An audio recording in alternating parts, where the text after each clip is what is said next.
If you want to learn how to run a mobile home park, sit down and strap in, because mobile home park management can be one of the most challenging forms of property management, because you often don't own the homes that are sitting on the land. You are often dealing with tenants who may have tough credit situations or who may not have a great rental history. And yet, you still have to run the park in a way that maximizes profitability, and hopefully you run it in a way that reduces the amount of stress that you have to deal with. And I can tell you, after my family has 3 generations in the mobile home and RV park business, and I can tell you that there is a way to do it that can be very stressful. There's a way to do it that may not be as profitable as it could be. And then there's another way to do it. A way where it's an enjoyable business, it's a profitable business,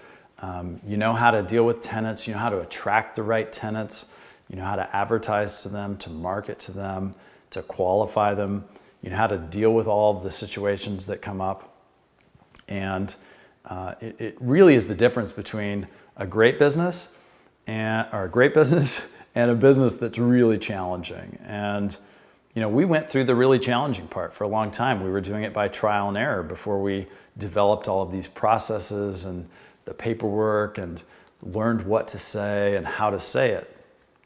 And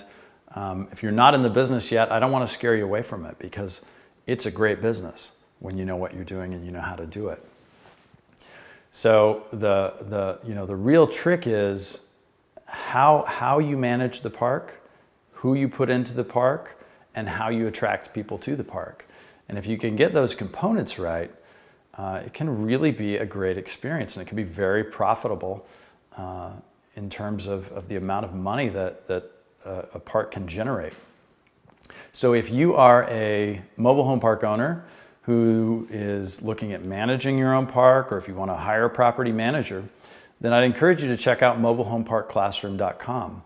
It is probably the most comprehensive course that you can find, that you can just plug your property manager straight into, or that you can go to find the documents you need, the templates that you need, the answers that you need, to find role play videos that will show you exactly what to do and what to say, to rent spaces, to tour the homes if you have any park-owned homes, to rent spaces, to sign people up, to deal with the different issues that come up. And you know, we really found that doing these things made the difference between a high-stress park that resulted in us getting a lot of phone calls at night and having to go down and deal with just rough situations, or having to go in after hiring the wrong property manager and clean everything up, to having parks that just really run well and that are kind of a joy to own, and that throw off a good amount of cash, and at the same time are assets that become more and more valuable by the nature of how we run them and who we put into the parks. And if you're a property manager who is looking to have a more enjoyable experience running a park, then I'd also encourage you to check out mobilehomeparkclassroom.com. And you can either visit the website or just click the link below to find out more now.